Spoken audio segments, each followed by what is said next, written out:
وبركاته. الحمد لله نحمده ونستعينه ونستغفره ونؤمن به ونتوكل عليه ونعوذ بالله من شرور أنفسنا ومن سيئات أعمالنا.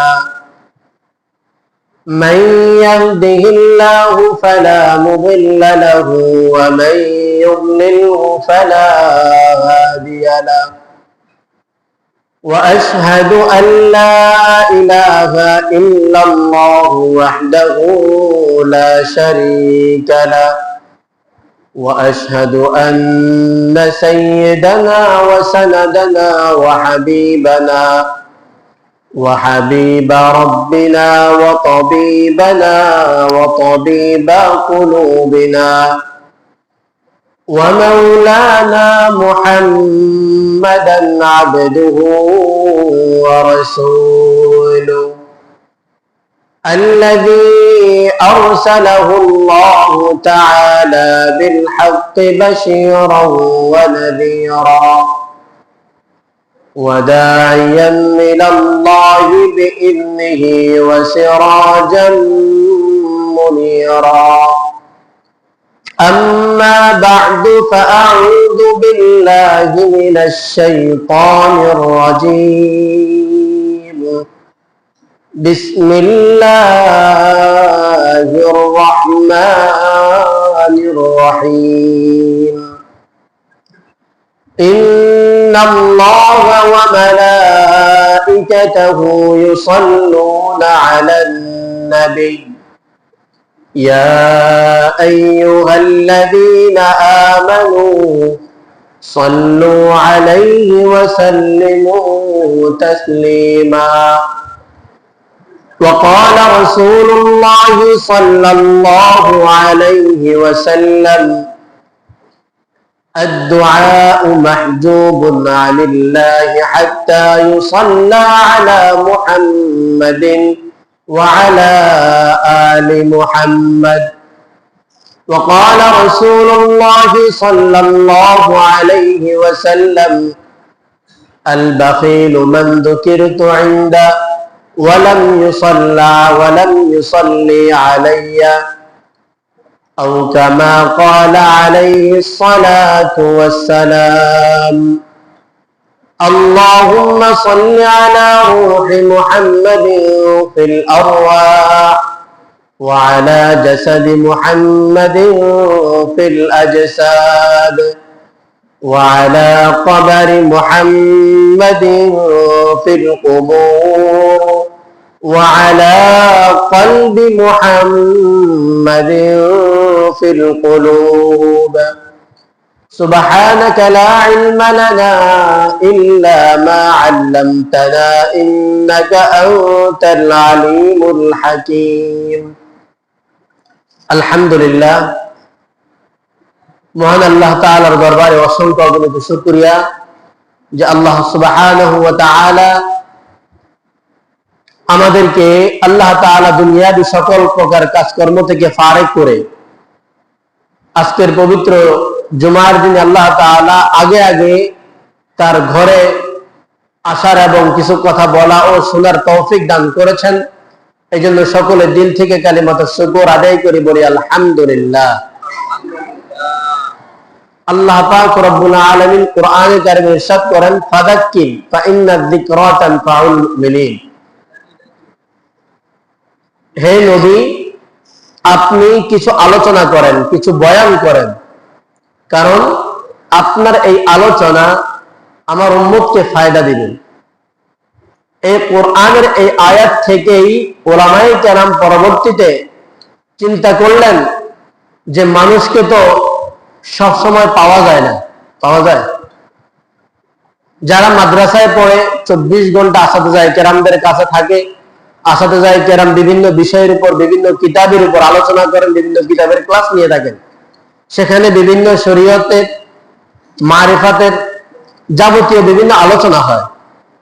কিন্তু এই আলোচনাগুলো তো শুধু ছাত্রদের জন্য না, সাধারণ মানুষের জন্য তো প্রয়োজন আছে না? তাহলে সাধারণ মানুষদেরকে এই যে শরীয়ত মারেফাতের আলোচনাগুলো কখন শোনাবো? এদেরকে তো সবসময় পাওয়া যায় না।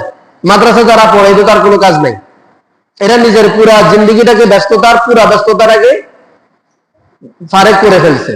কিসের জন্য? ইলমে দ্বীন অর্জনের জন্য। তাহলে এদেরকে পাওয়া যায়। কিন্তু যারা দুনিয়াবি কাজকর্মে যারা নিজেদেরকে ব্যস্ত রেখেছে, দুনিয়া তো লাগবে, দুনিয়া কামাই করতে হবে, দুনিয়ার জীবনযাপন তো পরিচালনা করতে হবে, তো সেই জন্য দুনিয়ার পিছনে সময় দিচ্ছে, তখন তাদের জন্য সময় কখন? আপনারা জানেন হাদিসের মধ্যে আছে সাহাবায়ে কেরাম এরকম করতেন, দুইজন সাহাবী ওনারা দুজন বন্ধু, এরকম সকল সাহাবী দুজন ওনারা জোড়া জোড়া বাঁধছে। তো বলতেন যে আজকে তুমি হুজুরের মজলিসে বসবা, আজকে হুজুরে যা যা আলোচনা করবে, পরবর্তীতে দিন শেষে তুমি আমার কাছে রাত্রে এই আলোচনাগুলো তুমি আমার কাছে মুযাকারা করবা, আমি তোমার আলোচনাগুলো শুনবো। হুজুর আজকে কি কি আলোচনা করছে এগুলো আমি তোমার থেকে শুনবো, এবং আজকে সারাদিন তুমি কি করতে পারবে না, ব্যবসা বাণিজ্য করবে না, বরং আমি সারাদিন যে ব্যবসা বাণিজ্য করবো এটা 50% ভাগ হবে। 50% কি হবে? ভাগ হবে। তো 50% ভাগ হলে অর্ধেক তুমি নিবা আর অর্ধেক আমি নিব। কারণ বাকি অর্ধেক তুমি কেন পাইলা? কারণ তুমি আমার জন্য যেরকম ইলম সংগ্রহ করেছো, আমি তোমার জন্য জীবিকা সংগ্রহ করেছি। এর পরের দিন আমি হুজুরের মজলিসে বসবো, তুমি জীবিকা উপার্জন করবে, সেখান থেকে অর্ধেক তুমি আমাকে দিবে আর অর্ধেক তুমি নিবা। এইভাবে সাহাবায়ে কেরামের মাঝে কি ছিল? একটা প্রতিযোগিতা ছিল, এবং ওনাদের এই নিয়ম ছিল। তো ওনারা দুইজন জোড়া হয়ে যাইতেন। একজন হুজুরের মজলিসে বসে, হুজুরের ক্লাসে বসে দরস শুনতেন, কি কি আজকে আলোচনা হয়েছে, আলোচনাগুলো মুখস্থ করে নিতেন। পরবর্তীতে যিনি ব্যবসা করেছেন ওনার কাছে বলতেন, উনি সেগুলো জব্দ করে নিতেন। এর পরের দিন যিনি আগে ব্যবসা করছে উনি পরের দিন ক্লাসে বসবে, আর আরেকজন কি করবে? ব্যবসা করবে। এইভাবে আগের নিয়ম ছিল। কিন্তু পরবর্তীতে এই নিয়মটা আস্তে আস্তে কি হয়ে যায়? রহিত হয়ে যায়। কেন রহিত হয়ে যায়? এই জন্য যে মানুষ দুনিয়ার প্রতি একটু বেশি আগ্রহী হওয়া শুরু করেছে। তথাপি উলামায়ে কেরাম চিন্তা করলেন, তারপরে তো এই জাতিকে তো আমরা মাহরুম করতে পারি না। কারণ আল্লাহ রাসূল সাল্লাল্লাহু আলাইহি ওয়াসাল্লাম যে আমানত আমাদের কাছে দিয়ে গেছেন, এই আমানত গুলো সারা দুনিয়ার প্রতিটি মানুষের কাছে পৌঁছে দেওয়া আমাদের দায়িত্ব। তখন উলামায়ে কেরাম ভাবলেন যে কি করা যায়। তখন উলামায়ে কেরাম ভেবে দেখেছেন যে প্রতিদিন তো মানুষকে পাওয়া যাবে না, কমপক্ষে একদিন হলো মানুষকে পাওয়া যায়। কোন দিন সেটা? শুক্রবার। শুক্রবারে মানুষ মোটামুটি একটু ব্যস্ততা আগে সেরে ফেলে, সকল ব্যস্ততাকে ফারেক হয়ে যায়, আগে মসজিদে আসে, কিছু কথা যেন শোনা যায়, কিছু কথা শুনে নিজের জীবনে আমল করা যায়। তো সেই জন্যই আমরা মাঝে মাঝে কিছু আলোচনা করি। প্রত্যেক সপ্তাহে আমরা একটা বয়ানের যে আলোচনা, যে নামাজের আগে যেটা হয়, এটা শুধুমাত্র উম্মার ফায়দার জন্য, উম্মতের ফায়দার জন্যই করা হয়েছে। উলামায়ে কেরাম সিদ্ধান্ত নিয়েছেন যে আপনি নামাজের আগে কিছু আলোচনা করেন। তো সেই জন্যই মূলত আলোচনা। কেন আলোচনা? ফাযাক্কির ফাইন্না যিকরা তানফাউল মুমিনিন। আল্লাহ তাআলা কোরআনে বলে দিয়েছেন যে হে নবী, আপনি কি করেন? আলোচনা করেন, তাহলে এই আলোচনাটা উম্মতের জন্য ফায়দা দিবে, উম্মতের জন্য উপকারে আসবে। তো সেই সুবাদে আমরা আলোচনা করি। তো আজকের আলোচনার বিষয়বস্তু যেটা, সেটা হলো দুরূদ শরীফের বিধান ও গুরুত্ব ও তাৎপর্য। দুরূদ শরীফের বিধান, গুরুত্ব ও তাৎপর্য। প্রথমে আসি আমরা দুরূদ শরীফের বিধান সম্পর্কে একটু জানি। দুরূদ কি আসলে? দুরূদ হলো আল্লাহ রাসূল সাল্লাল্লাহু আলাইহি ওয়াসাল্লামের জন্য দোয়া করা। দুরূদ বলা হয় আল্লাহ রাসূল সাল্লাল্লাহু আলাইহি ওয়াসাল্লাম এবং তার পরিবার পরিজন এবং সাহাবায়ে কেরামের জন্য দোয়া করাকে দুরূদ বলে। এই দুরূদটা আল্লাহ তাআলা কেন করতে হবে আমাদেরকে? এই দুরূদ কেন পড়তে হবে? এটা আল্লাহ তাআলা কোরআনে বলে দিয়েছেন, ইন্নাল্লাহা ওয়া মালাইকাতাহু ইউসাল্লুনা আলান নবী ইয়া আইয়ুহাল্লাযীনা আমানু সাল্লু আলাইহি ওয়া সাল্লিমু তাসলিমা।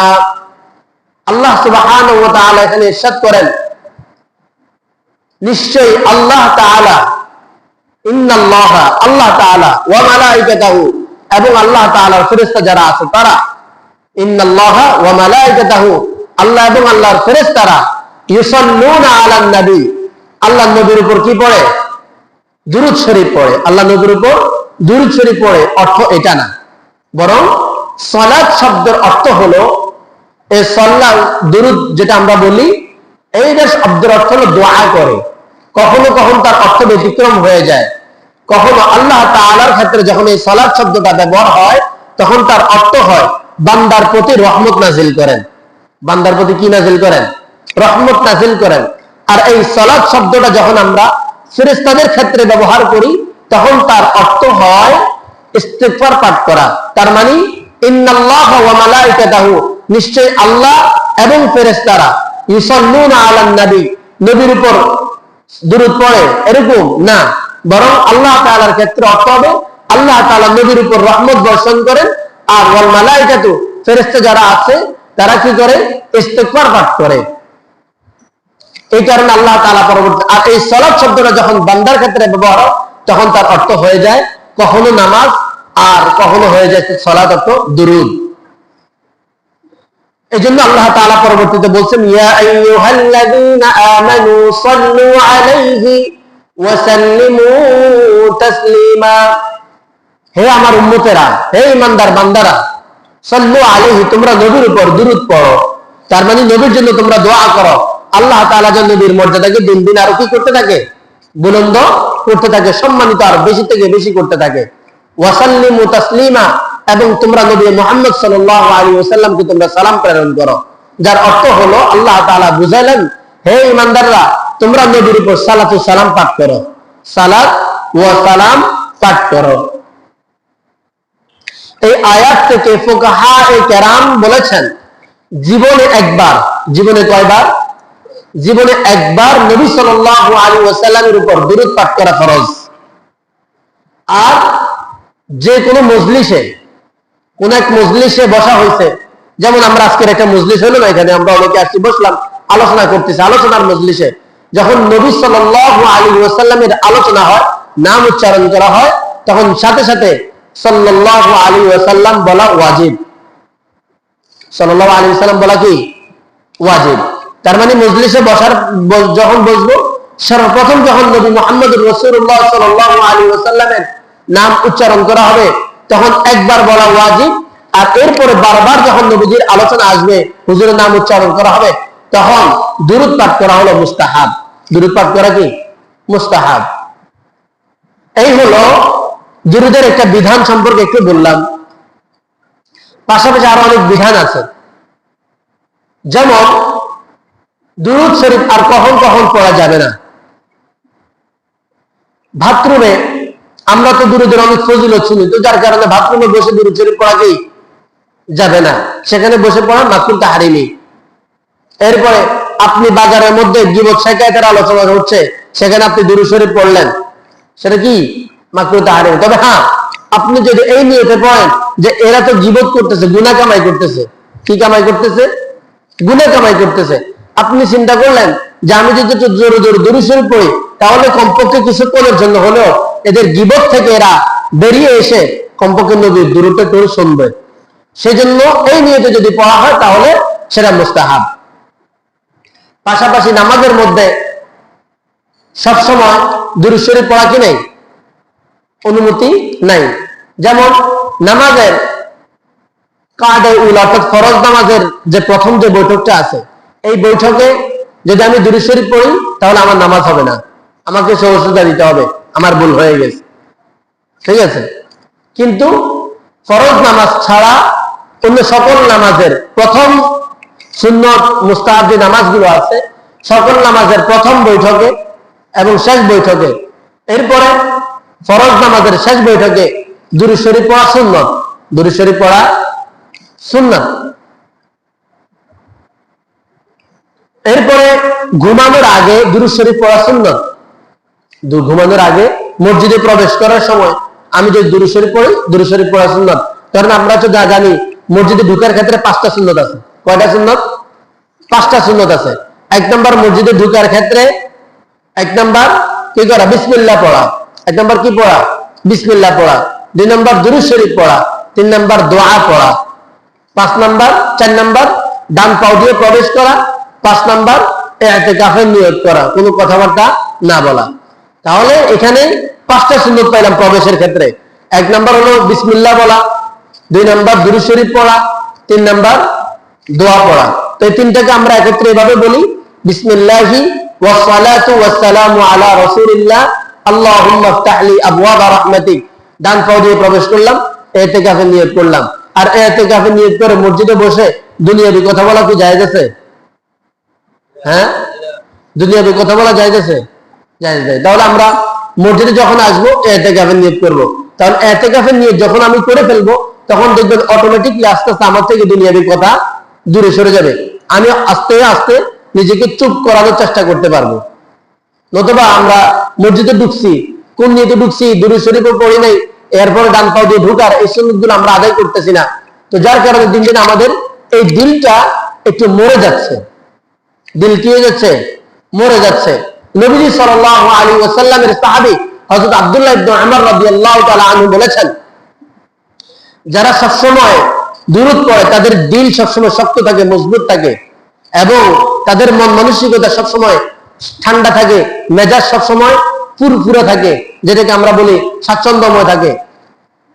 কথা বোঝা যাচ্ছে? অনেকের মেজাজ খিটখিটে মেজাজ, কিছু ভালো কথা বললে মানে মেজাজ খারাপ হয়ে যায়, আছে না?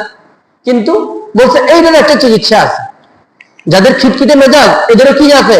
চিকিৎসা আছে। কি চিকিৎসা? হযরত আব্দুল্লাহ ইবনে উমর রাদিয়াল্লাহু তাআলা আনহু বলেছেন, যাদের খিটখিটে মেজাজ, একটু কিছু ভালো কথা বললেও মেজাজ খারাপ হয়ে যায়, খারাপ কথা বললে তো মেজাজ খারাপ হয়, এদের জন্য বেশি থেকে বেশি দুরূদ শরীফ পড়া। এরা যদি বেশি থেকে বেশি দুরূদ শরীফ পড়ে, দেখবেন আস্তে আস্তে আস্তে আস্তে এদের খিটখিটে মেজাজটা আস্তে আস্তে ঠান্ডা হয়ে যায়। অনেকে আমাদের মধ্যে আছে মেজাজ গরম, মানে কথা বলা যায় না, ধরলেই হ্যাঁ কি আছে, ঠান্ডা মাথায় বা হাসি মুখে কথা বলা মানে বলতে পারে না, কেমন জানে। অথচ হাসি মুখে কথা বলা সৎকা। আর এক একটা সৎকার সওয়াব হলো, এই যে আল্লাহ তাআলা যে সৌদি আরবে যে একটা পাহাড় দিয়ে রাখছেন, উহুদ পাহাড়, সেই উহুদ পাহাড়ের সম পরিমাণ একটা সৎকার সওয়াব। উহুদ পাহাড় পরিমাণ নেকি আল্লাহ তাআলা দান করবেন, একটা সৎকার নেকি পরিমাণ হলো একটা উহুদ পাহাড় পরিমাণ। তাহলে আপনি যদি একজনকে বললেন আসসালামু আলাইকুম ভাই, ভালো আছেন, একটা হাসি দিয়ে বললেন, কথা বলতে ভালো মানে একটু সুন্দরভাবে বললেন, তাহলে আপনার একটা সৎকার সওয়াব হয়ে গেছে। আচ্ছা বলবে কষ্ট হয়েছে অনেক? হ্যাঁ, কষ্ট হয়েছে? না, কোনো কষ্ট হয় নাই। কিন্তু আমরা এই আমলগুলো জানি না, বা জানলেও আমল করার চেষ্টা করি না। যদি আমি আজকে থেকে আমল করা শুরু করে দেই, দেখবেন আপনার আমল নামে অনেক নেকি জমা হবে, আপনি নিজেও টের পাবেন না। এই জন্য আল্লাহ তাআলা আমাদেরকে আমলগুলো বেশি বেশি করার তৌফিক দান করেন। তো বলতে চাচ্ছিলাম যে দুরূদ শরীফের কথা, দুরূদ শরীফের বিধান, দুরূদ শরীফ কখন কখন পড়া যাবে, কখন কখন পড়া যাবে না। দুরূদ শরীফ হাঁটতে চলতে দুরূদ শরীফ পড়া যায়, কিন্তু আমি যখন খুব এরপরে যখন আমি বাথরুমে যাব, তখন আমার জন্য দুরূদ শরীফ পড়া কি নাই, অনুমতি নাই, আমি তখন দুরূদ শরীফ পড়তে পারবো না। এবং যখন আমরা এদের কাছে থাকি, নিজেদের পরিবারের কাছে থাকি এবং পরিবারের সাথে একান্ত মিলিত হই, তখন আমাদের জন্য তখন দুরূদ শরীফ পড়া, মিলিত হওয়ার আগে দুরূদ শরীফ পড়া যায়, কিন্তু মিলিত হওয়ার সময় দুরূদ শরীফ পড়ার অনুমতি নেই। এটা বিষয় খেয়াল করতে হয়। আর দুরূদ শরীফ সবচেয়ে বেশি পড়া কখন? যখন আমি ব্যবসা বাণিজ্য করতেছি, তো ব্যবসা বাণিজ্য করতেছি, সারাক্ষণ তার কাস্টমার আসে বসে থাকে না, বসে থাকে, তো কাস্টমার আসে না, তো আমি কি করব? শুধু বসে থাকবো না, আমি বসে থাকি, কাস্টমার আসলে তার সাথে কথা বলবো, আর কাস্টমার যদি না আসে মনে মনে সাল্লাল্লাহু আলাইহি ওয়াসাল্লাম সাল্লাল্লাহু আলাইহি ওয়াসাল্লাম অথবা নতুন তাসবিহ পড়তে থাকি। আপনার ব্যবসাও হয়ে গেল, আপনার আমলও হয়ে গেল, কোন জায়গাতে মাহরুম হয়েছেন আপনি? না, বরং আরো ফায়দা কি, যারা ব্যবসা বাণিজ্য করে এই অবস্থায় যারা তাসবিহ তাহলিল পড়ে, বিভিন্ন তাসবিহাত আদায় করে অথবা দুরূদ শরীফ পড়ে, দেখবেন অন্যদের তুলনায় এদের ব্যবসা বরকত হয় বেশি। সারাদিন দেখবেন কোনো কাস্টমার নাই, চিন্তা পড়ে গেছে, সারাদিন কোনো কাস্টমার নাই, কিন্তু শেষ মুহূর্তে যখন দোকান বন্ধ করে ফেলবে, এই 10 মিনিটে এমন কাস্টমার এসে পড়ে গেছে, সারাদিন অন্যজনের দোকানে ভিড় করে ফেলতে, এরকম মানে অনেক কাস্টমার আসছে, কিন্তু আপনার কাছে দোকান বন্ধ 10 মিনিট আগে এই পরিমাণ কাস্টমার আসে, সারাদিন তার কাছে যা আসছে আপনার কাছে 10 মিনিট তার চেয়ে বেশি আসছে। কি হয় না এরকম? হয়। এই জন্য বরকতের জন্য এই দোয়া করা, দুরূদ শরীফ পড়া। দুরূদ শরীফ পড়বো, দুরূদ শরীফের ফজিলত কি, দুরূদ শরীফ আমি কেন পড়বো? দুরূদ শরীফ কেন পড়বো? আমরা সকলে একটা কথা জানি, আমরা যারা মুসলমান আছি সবাই কিন্তু চাই যে আখিরাতে আল্লাহ তাআলা আমাকে জান্নাত দান করুক। কি চাই কিনা? হ্যাঁ, নাকি জাহান্নামে যেতে চান? কে কে আছেন, কার কার আগ্রহ আছে জাহান্নামে যাওয়ার? আছে? জাহান্নামে যাওয়ার কারো আগ্রহ নাই। সকলেই চাই যে আমি জান্নাতে যাই। শুধু তাই নয়, আমি জান্নাতে যাব না, বরং জান্নাতে একটু উপরে, যত উপরে যেতে পারে, প্রমোশন আমার যত বাড়বে ততই আমার লাভ। ঠিক আছে না? দুনিয়াতে কে না চায় যে আমার প্রমোশন না বাড়ুক? হ্যাঁ, দুনিয়াতে যে চায় যে একদম সর্বোচ্চ, একটা দেশের সর্বোচ্চ প্রমোশন হলো রাষ্ট্রপতি পর্যন্ত। ঠিক আছে না? যেমন বাংলাদেশ সর্বোচ্চ প্রমোশন কতটুকু? রাষ্ট্রপ্রধান পর্যন্ত। এখন আপনি রাষ্ট্রপ্রধান হয়ে গেলেন, তবু আপনার মনে কি চায় না যে আমি আরেকটা দেশের রাষ্ট্রপ্রধান হই?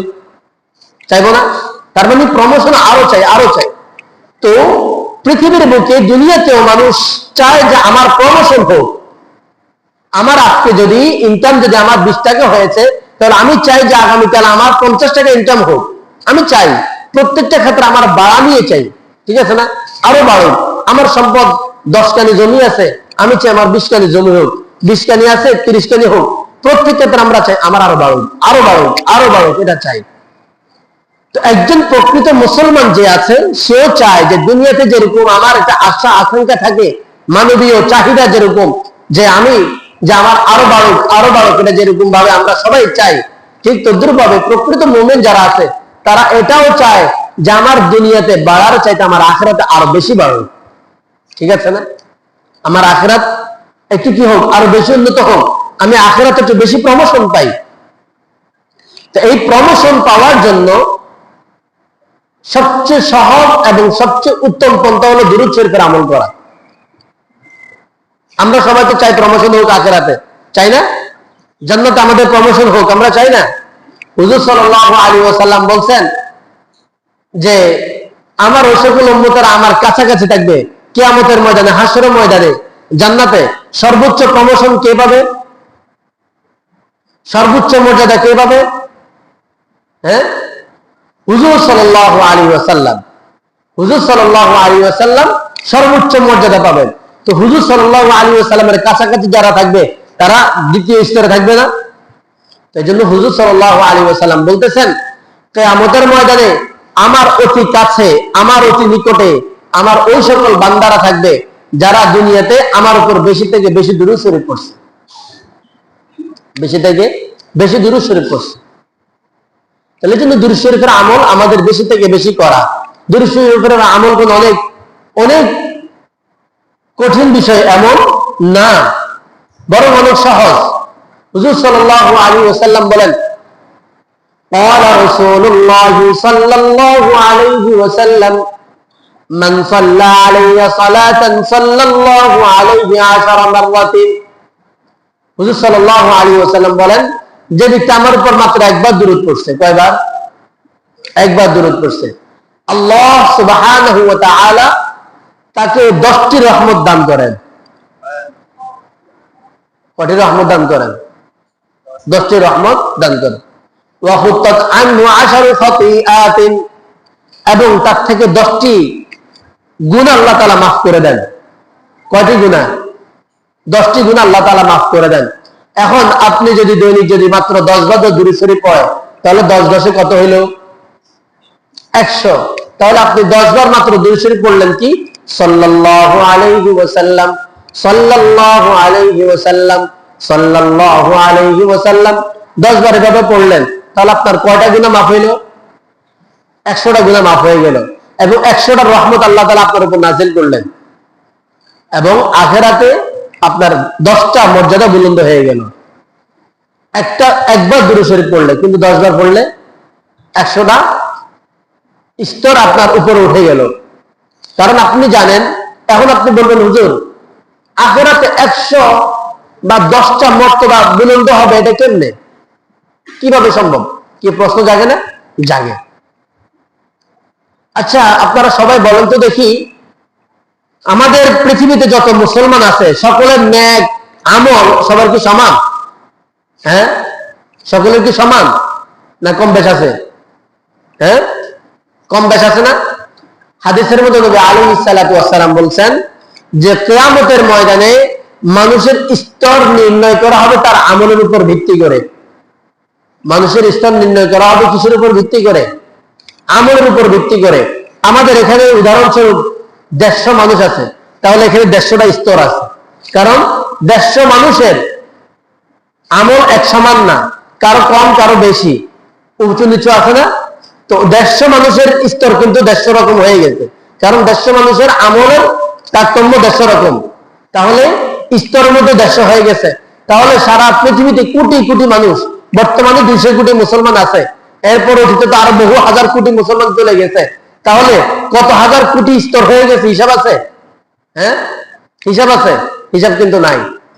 তাহলে আপনি যদি 10 বার যদি পড়েন, তাহলে 1000 কোটি স্তরের মধ্যে আপনার 10টা স্তর উপর উঠে গেল। আপনি একবার পড়লে 10টা স্তর উপর উঠে গেল, 10 বার পড়লে 100টা স্তর উপর উঠে গেল, 100 বার পড়লে 1000 স্তর উপর উঠে গেল।